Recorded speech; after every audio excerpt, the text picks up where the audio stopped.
Hello, everybody. Today we're talking our favorite topic, international real estate. I want to introduce a little bit of the group, what we do, and why we do these calls. First, my name is Natalie. You can find me in Instagram, YouTube, or my phone number is here as well. And we can connect, collaborate, and we love sharing other people's stories, reels, content, listings. So if you tag us as a collaborator, we will be able to reshare that with our network. A little bit about us, we're Unicorn Properties. We are doing this initiative mostly for education, not only for clients, but also for agents. I love learning about new markets. I don't know about you, but the more we learn, the more we can refer. So we're focused mostly on international real estate connections. So that's why we love connecting with other realtors around the world to just provide this education, and we get educated at the same time. We're part of this company EXP, Realty, and that helps us kind of, exchange leads and referrals internationally within the same platform, and getting paid in our currency and in our location. About EXP, we are present in 50 states of the US. We are almost 90,000 agents worldwide, and we're currently in 24 countries, operating in 24 countries. Here's our map, where you can find us, and here are the regions. So you can see if you know anybody in that region and that would like to present in the next few weeks, let me know. We're connecting everybody together, and I'm coordinating these calls mostly to facilitate the content. What we cover usually in the calls are, anything from A to Z when it comes to real estate. The partners we work with are very well versed in their market. So they know probably that the client doesn't come only to buy real estate. They need more services, from the financing to legal, accounting, where do I pay my taxes, to maybe construction, and then property management. If they decide to move to the country, relocation services and immigration. But this is what we provide in our market. Our market is Mexico, and we work with other realtors in other countries to, help facilitate and walk our clients through these steps so they can actually close on a transaction for real estate. We know that once people step out of the country, they don't know what to do. They don't, kind of trust everybody. So it's very important to keep this in mind, that, the client not only buys real estate like in the US, they need more services and also education on those services. I want to share something super fast on referring agents. I think we've been having that facility through EXP, finding agents in the directory is good, but you also have to make sure that your agent lives there, because otherwise you're gonna send a referral to somebody who might not be in the location. So I put agents into different groups. We love promoting other countries. I love promoting Portugal, but I'm not in Portugal. So I don't know everything about Portugal. I know just a little bit, but by understanding it, I can promote agents in Portugal and be a remote agent to Portugal. So that doesn't mean that I live there. I understand the market, but I'm not fully plugged in, so I cannot sell the market as I'm an expert. So for me, we'll be mostly referring our agents that are very good at it and they know their market very well. When you refer an agent that probably is not in the location, or they don't live there, or they don't understand the market, you risk your client to be hand over from agent to agent to agent, and it's going to be 3 layers of communication. And probably you might lose this client because the client will be like, who should I talk to? I mean, I thought I was talking to Sandra, but now you're connecting me with, Sarah. They're not the same person. I don't know who to talk to. Nobody has the responsibility to close that lead. So it's super important for us to work with agents that are on the ground every day, they know their market, they're plugged in. Our showing agents is the agent that actually lives in the location. And even covering a whole country for us in Mexico, we cannot cover from coast to coast. It's impossible. We focus on one area, on one type of product, and one type of client. So that way we're showing agents in the East Coast of Mexico, but that means that we live there, we know the market, we're plugged in. So any referrals that come to us, we'll treat them, from the beginning to the end. So they're not hand over to other agents that are probably not in the network, or if they close, I might not control that flow. So the referral will not be paid back to the referring agent. So super important to keep an eye on showing agents that actually live in the location and know their market very well. With that, I'll, make sure that you guys understand that if you send a referral, this will vary and this will, go up and down based on your agreement with the other agent. But keep in mind that, you can make money out of these referrals. So paying attention to this content and paying attention who's moving where helps a lot, because sometimes I send leads to Dominican Republic because my client doesn't want to buy in Mexico, but we have a partner there as well. So we still make money out of sending that referral, even without traveling to that country. So make sure that you keep that in mind, because it's just money you're leaving on the table if you're not doing these referrals. These are our calendar of events coming up, and we're going to start with Portugal today, the theory, and next week will be the practice. The practice means that we're going to do a comparable analysis on prices and what you get for what amount in different areas of Portugal. This is super important because not only understanding the theory is like we understand the market, but we also know what is for sale. What do you get for what is super important because as you know, people will be Googling that and they cannot find that because we don't have an MLS in most countries besides US and Canada. Then the week after that, we probably will do Dominican Republic. These dates are shifting based on who's ready, which country is ready to present. If you know anybody in Puerto Rico, Dominican Republic, or Italy that would like to share their listings, please let me know, and we can include them in the call and coordinate with the agents that are volunteering to do these presentations. So with that, I'll finish and pass it to Lisa. I'll stop sharing right now. And that way, Lisa, please see if you can share your screen. Hi, so let me get rid of everything that's going to implement me. Okay, so welcome to Portugal, everyone. For those of you that have been here, you understand how beautiful it is. So we're going to cover a few things. We're going to cover about us, the purchasing process, financing, construction. So you can see all of this. So I'm Lisa, team leader of Kaya team. We have Albie and Vanessa as well. So they'll be presenting the different sections. So who are we?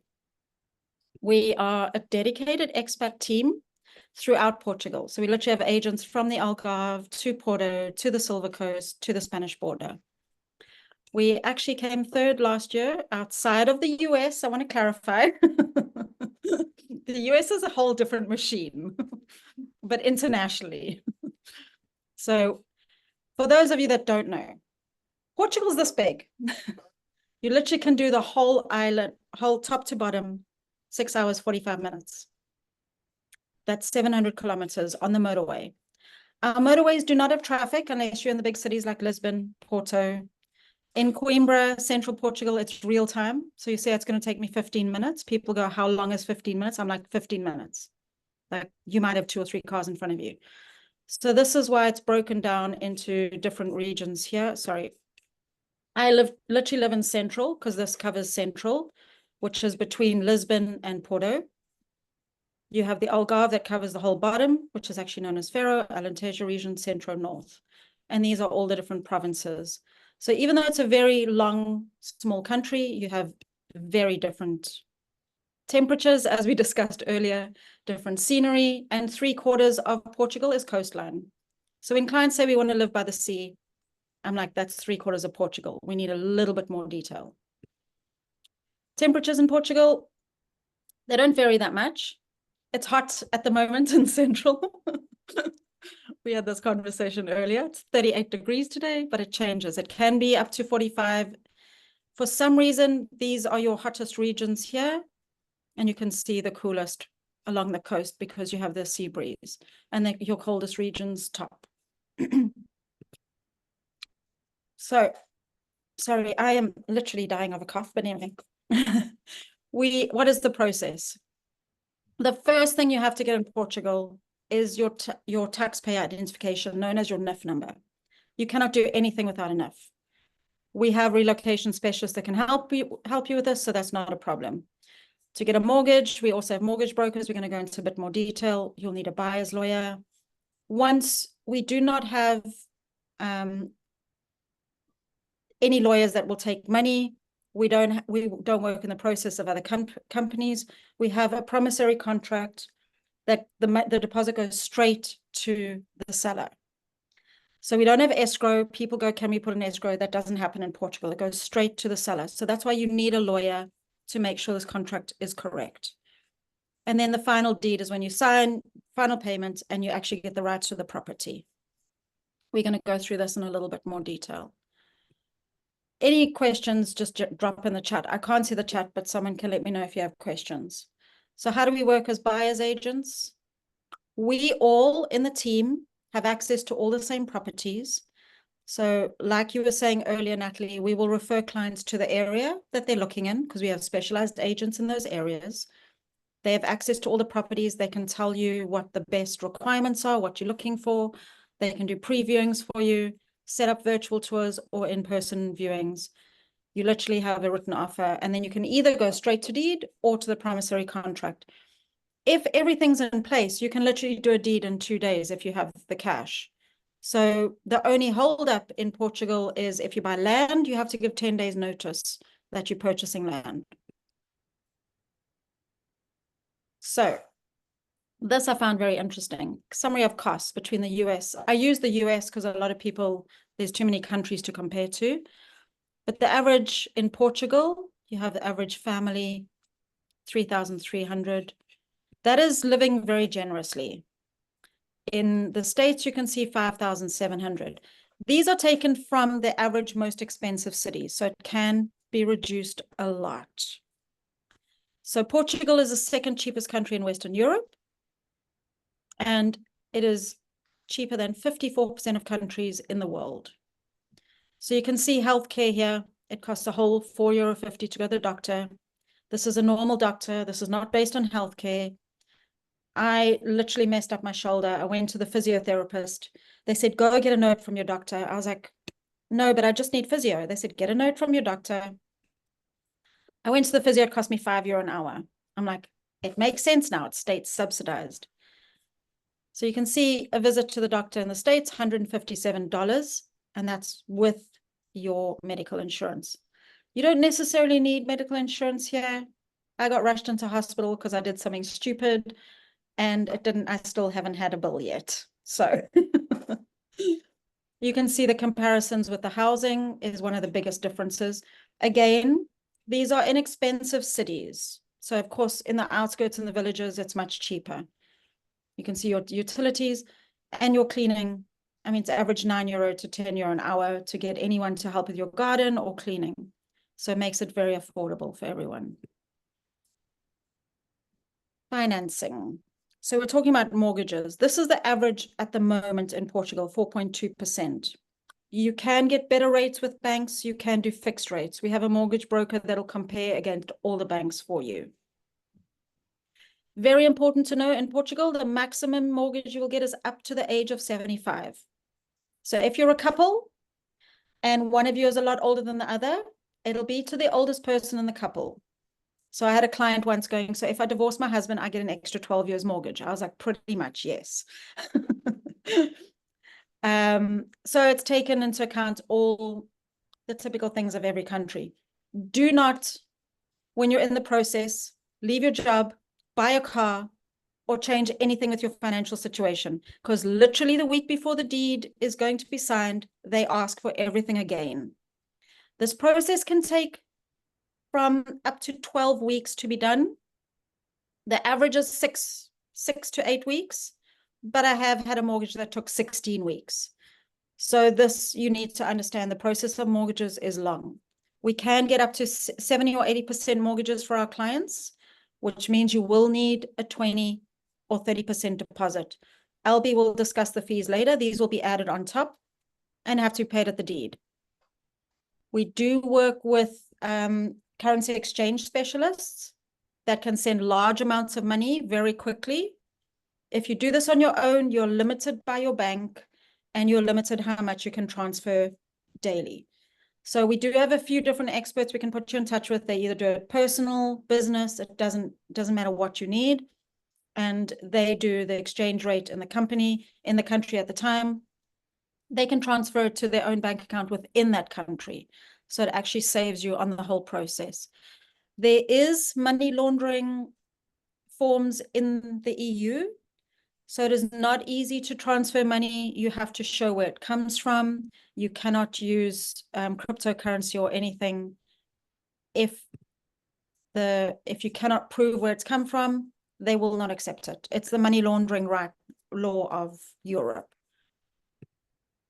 So construction.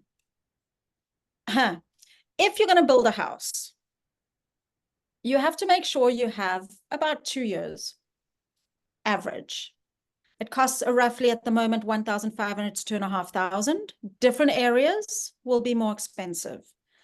You need to have a proper architect. You have to have plans approved by the council. So if you buy a property that has an approved project, that means that process has been done. The building will still take 1 or 2 years to do. So don't think it's going to be an easy ride if you have something with an approved project. We have an awesome problem with builders in Portugal where they like doing 2 or 3 jobs at the same time. So sometimes it's better if you pay someone a little bit more, and if you do have a contract that if they finish on time, they get a bonus, then they might be dedicated to stay for your job.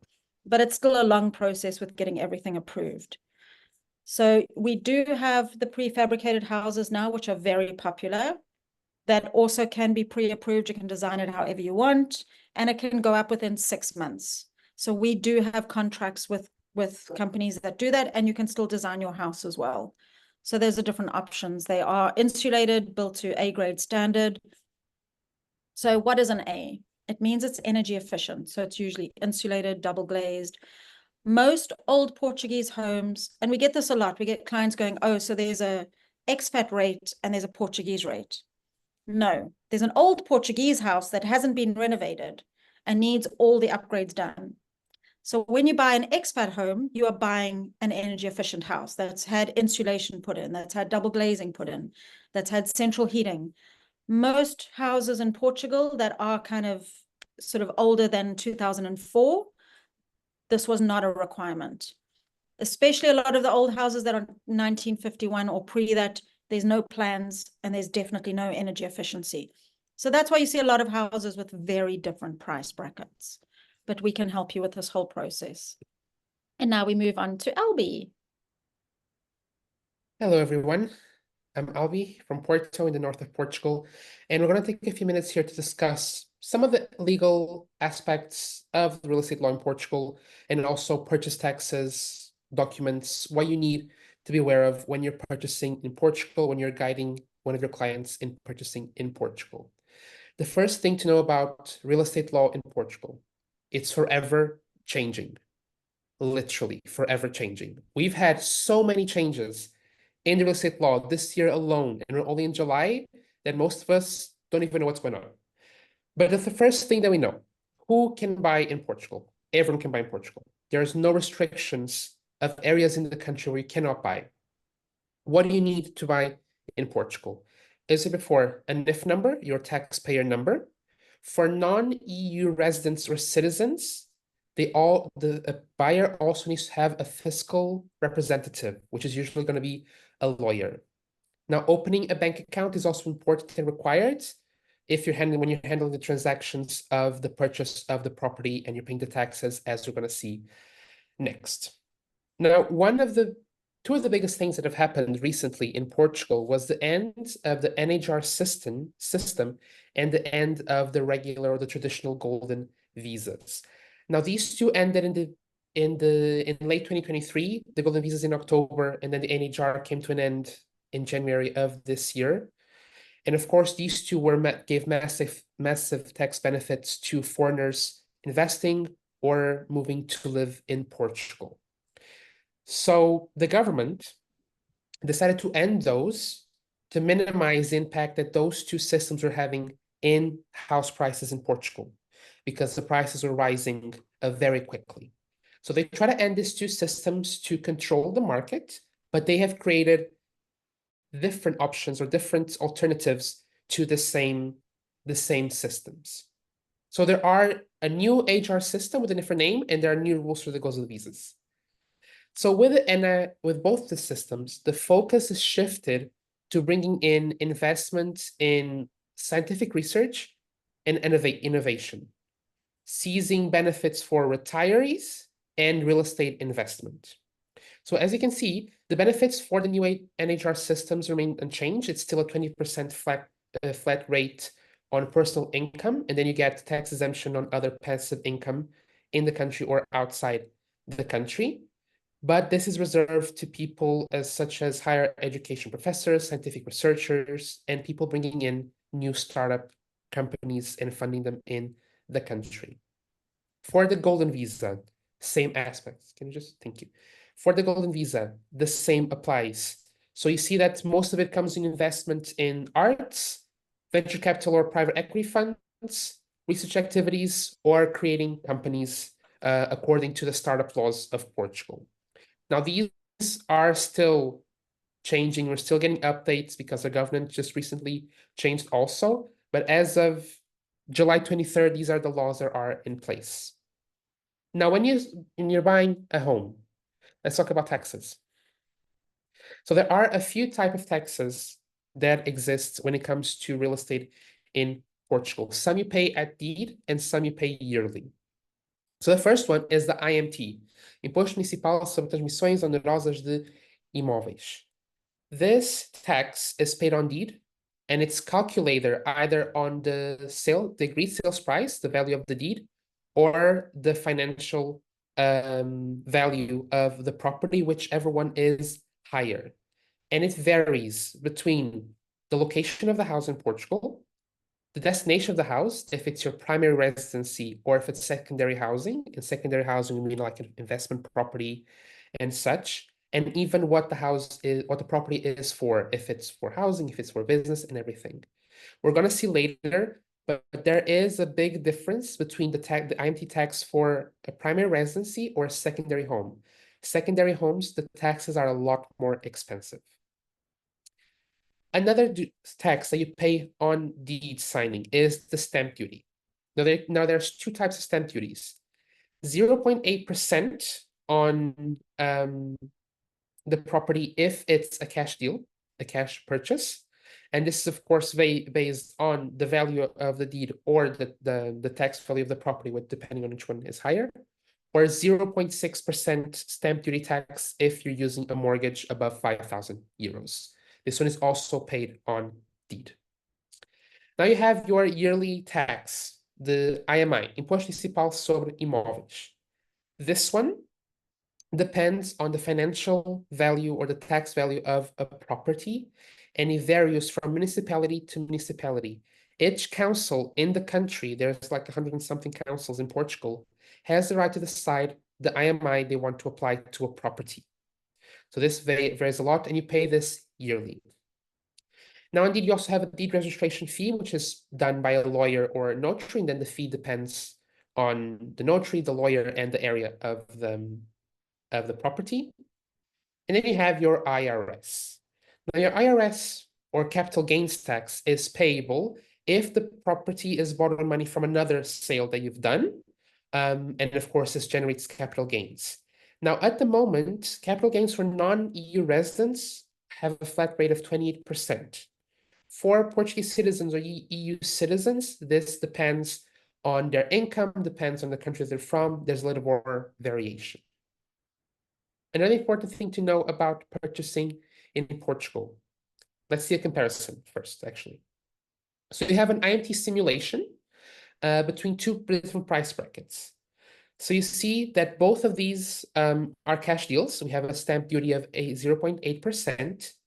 And for a house of 270,000 euros, you have about 11,000 of taxes. The higher you move, for example, now for a house in the 450,000 price bracket, your tax will get much higher. And now you have 26.5 thousand euros in taxes. Now, a thing to know that is very important, these taxes are paid on the deed. So literally you sign the deed, they bring you an ATM machine, you have to pay it. So the clients need to have these funds available on the deed date. It has happened to me recently with a client. It was fun. Another thing, with a mortgage, you also have the fees of a life insurance because you have to have a life insurance contracted before you go to deed. Now, of course, these values always vary according to the location, and these are just estimates. So they're not, they vary a lot. So don't take them with a little bit of a grain of salt. Another thing that's important when it comes to the purchase process, the required documents for a property. Properties in Portugal are registered in 10 different departments and they don't communicate, they don't talk. So we have to get the documents for all these different departments. Now, it is the seller's agent to make sure that the property has all these documents validated and legal and everything is correct. But it is the buyer's agent responsibility to make sure that we get them, and then a buyer's lawyer's responsibility to make sure they are approved, that everything is legal and everything is in order for us to move forward with the purchase. Now, what are those documents then? We have the tax registry certificate and the permanent certificate. And these are from the tax office and the land registry office, and they have all the details regarding the property. From the location, the address, the owners, the tax value, everything is registered here. You have the habitation license and the technical reports. They ensure how the house was built, all the technical details, and what the house is meant for or licensed for. Habitation for a property you're going to live in, or a use license if it's for a business or something else. Now, recently, these two documents were rendered non-mandatory when it comes to the purchase of a property. But it's very important to know banks and notaries are still requesting them while everything has not been streamlined by the government. So it is still important to make sure that the clients have these documents available. Then you have the energy certificate. Lisa's already explained what this is for, and it's also mandatory. And then if you're buying an apartment or you're buying a land plot, other documents are mandatory. So now, we've seen the purchase process. We've seen what's mandatory. You see what you have to pay. So where do people go when they're in Portugal? Here in this slide, we have a map showing the concentration of the total population of Portugal. And you see that they are more concentrated in Porto in the north. So you see the dark red areas, the Porto district in the north, Coimbra in the center, Lisbon a little bit south, then of course the Algarve region and Faro. Now, why do people live here? Well, because coastal areas have better weather, as we saw in the beginning, and so people concentrate there. Because there are bigger cities, there are better infrastructures, more jobs, more diversity. There's better and more transportation accesses, more schools, universities. Everything concentrates here, so the population goes to these places. Now, do the foreigners follow those trends? Let's see. Now, in 2021, Portugal had about 550,000 foreigners living in Portugal. You see on the top, 155,000 of those Europeans, 222,000 from America, and specifically about 5,000 from the US. Now, these numbers are from 2021. So from the last time a national inquiry was done on the population. But in 2023 alone, 25,000 people acquired residency and or citizenship in Portugal. So a tremendous growth is happening in the foreign population in Portugal. And here on this table, you see the distribution of where the foreigners are living per district. The trends, you see the trends here. Lisbon and Setúbal in the same area have 300,000 foreigners.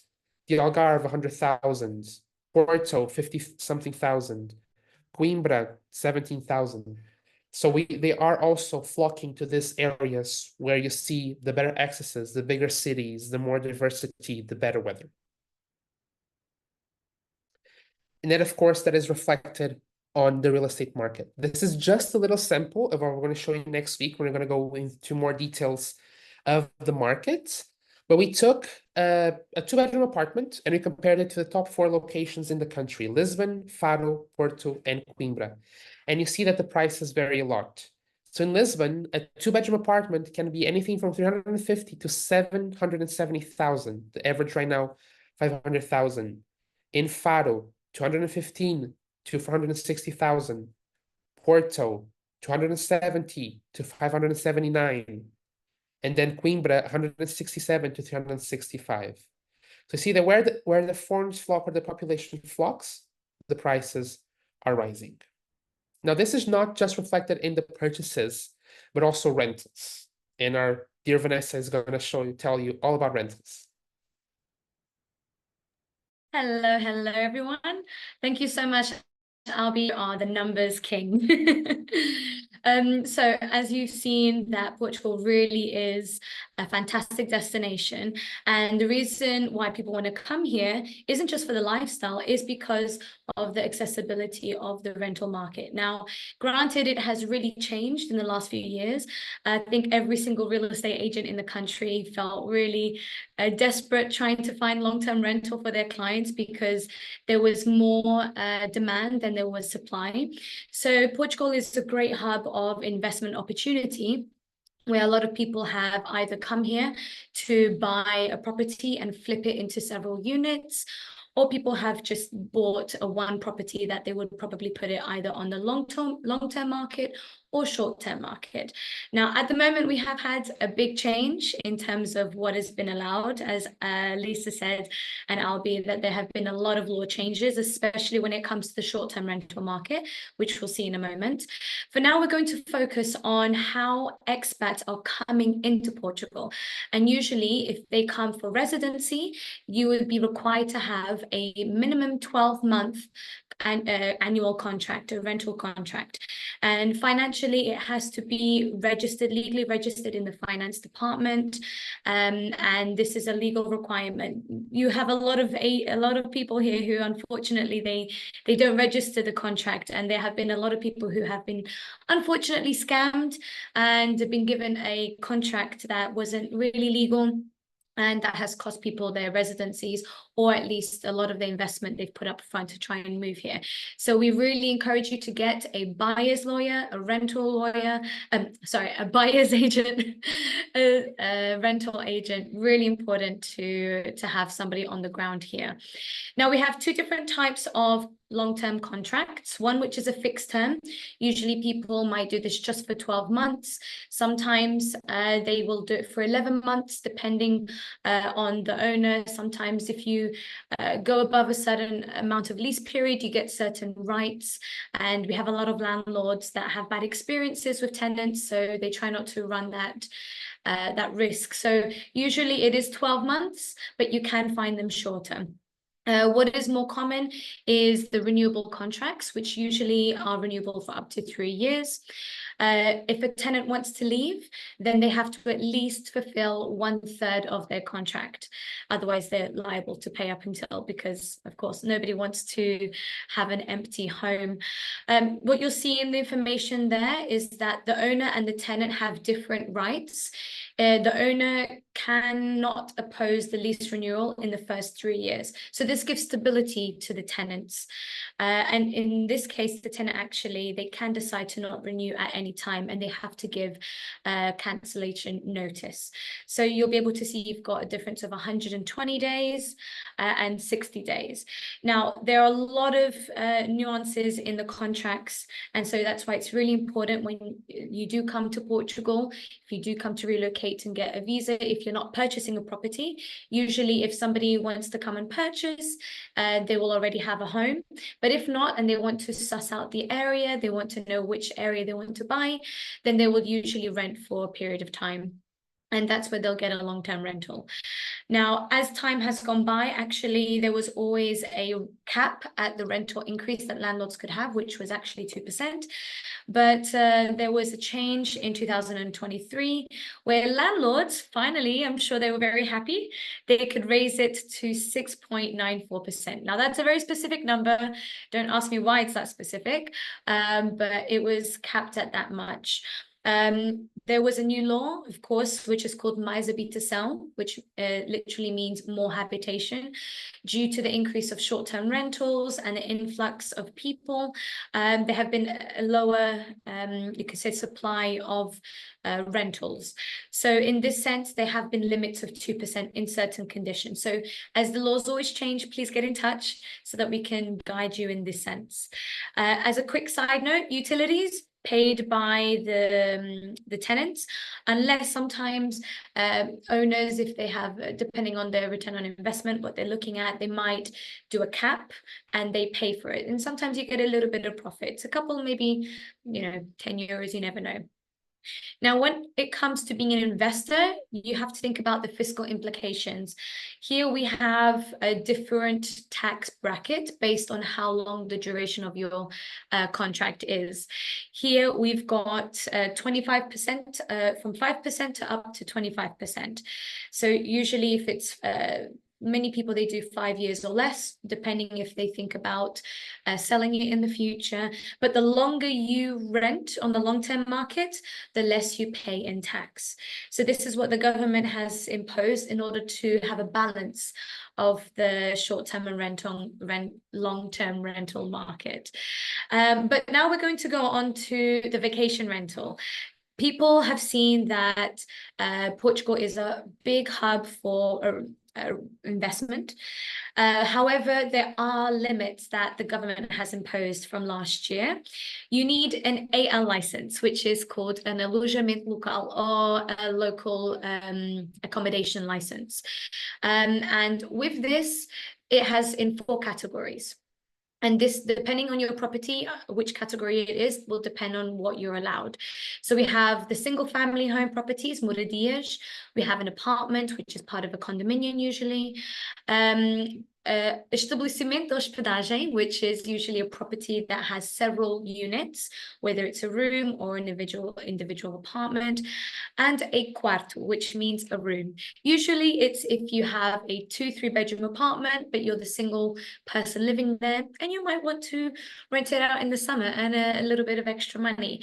So in this sense, there's absolutely no restriction in the law for registering a private room within the property that you live in permanently. So what we'll do is in the next slide, we'll see some of the restrictions. Now, it all depends on what part of the country your property is in. You have low density areas that have less restrictions, and you have very high density in the big cities that have definitely some restrictions. In kind of point blank, you can see that houses and rooms, you are allowed to have an AL license. So what has been a popular choices, people are buying villas, small homes near to areas that have high tourist areas. For example, in Nazaré, if you just drive 10 minutes, you find really good properties of good value that are close enough to a very hot touristic area. And so the return on investment is pretty good there in the yield. However, in apartments, there are some restrictions. However, it all depends on the property documents. Even a house or property can be, you could say, without going into too much detail, in horizontal regime or in total property regime.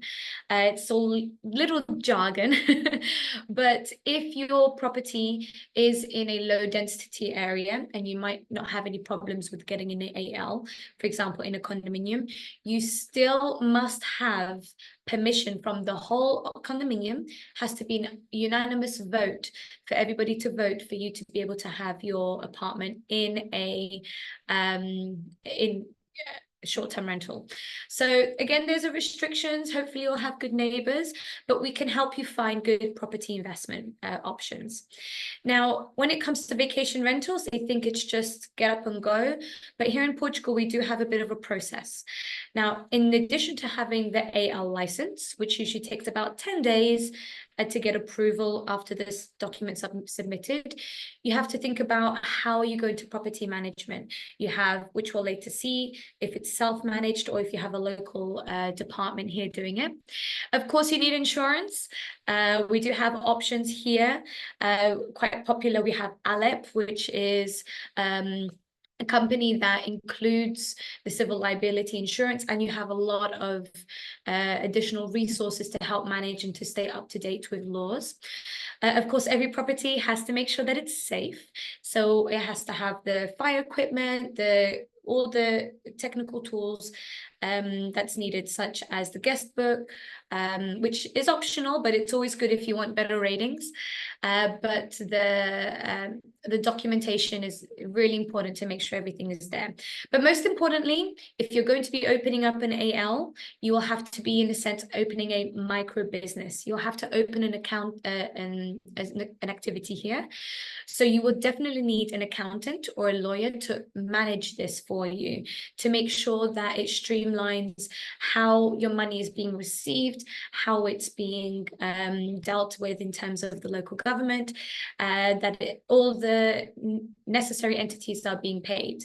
So what we'll do is in the next slide, we'll have a look at the responsibilities. Property management. Now, usually, of course, we all know Airbnb booking take about 10 to 15% of your beautiful profits that you want to keep for yourself. But in addition to the third-party portals, usually property management companies will take between 15 to 30%. 15% is on the lower end, can be, for example, for an apartment. However, on average, it's about 20 to 25% in addition to that. So you're looking at a 35%, you could say, deduction from your short-term rental profits. Of course, if you manage it yourself, usually you'd have to invest in a software for channel management, but it really does depend on what you're looking for. Now, really important, it's the requirements, what you have to expect.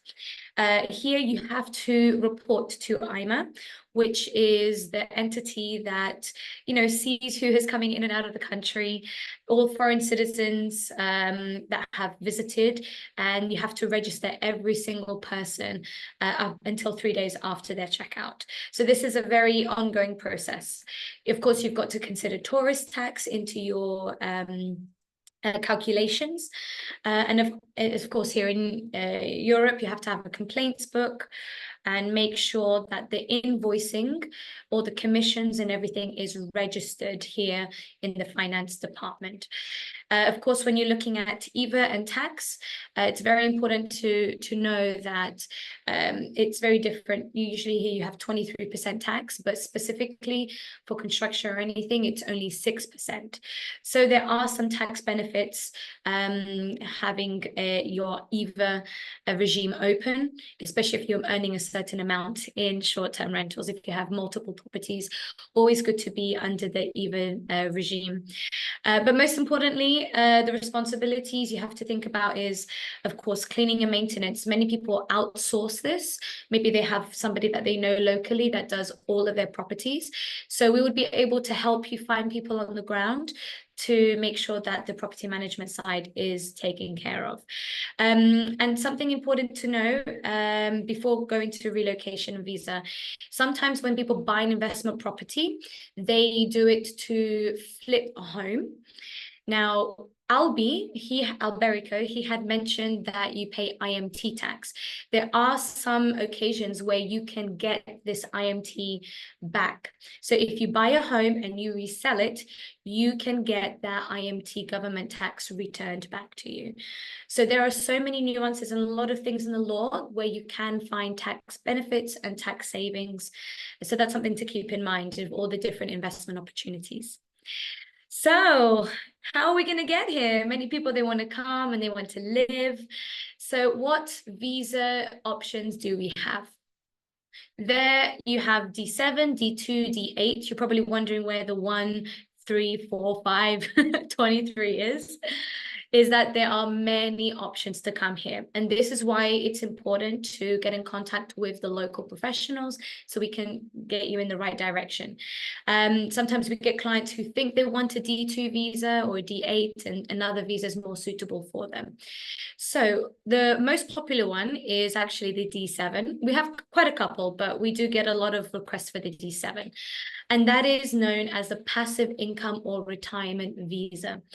What this includes is that it grants non-EU or Swiss citizens that they can show that they make at least 9,120 euros a year.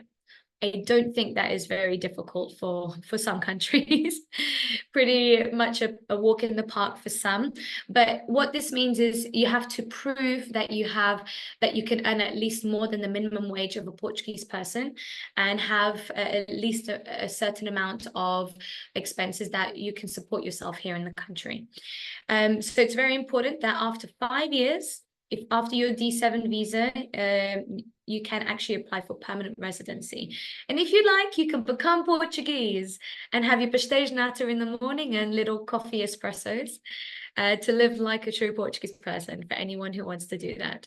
And of course, it's not just for retirement. We have the TD2 visa. Many people, they come here with an entrepreneurial spirit where they can start a professional activity. Sometimes they want to employ other people. And in this case, you have to have an annual income, as you can see there, of just under 10 grand.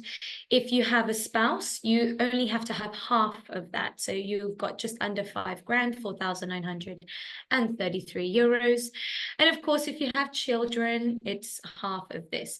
So in order to qualify, you just need about just under 18,000, 17,767 euros.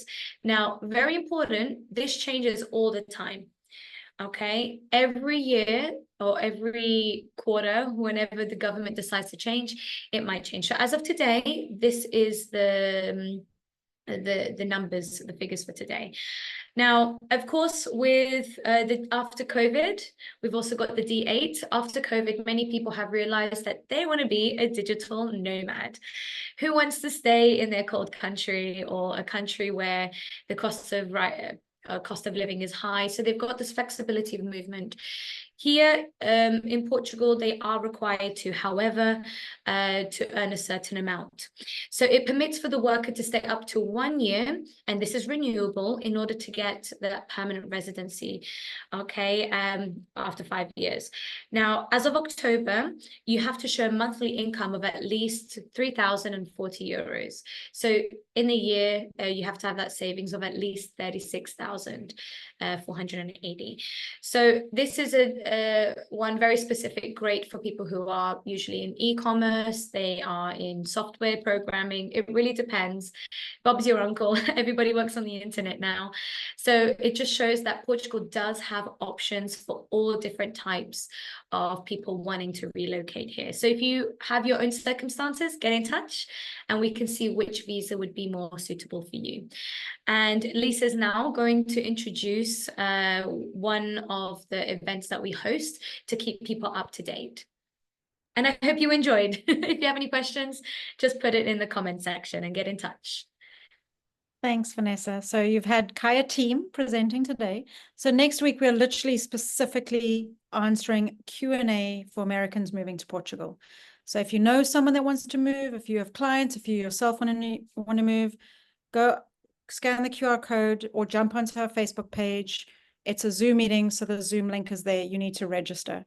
So it's 7 o'clock Portugal time next week, and we will have a Q&A with all the agents throughout Portugal. So we can discuss the different areas, why people move there, what's the differences.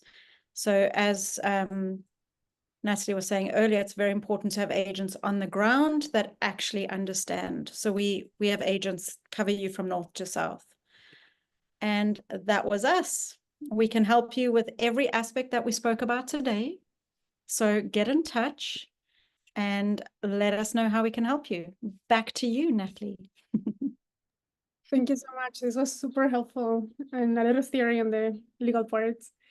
I'll stop recording to see if anybody has any questions, and we can post this super informative video online. Thank you so much for joining.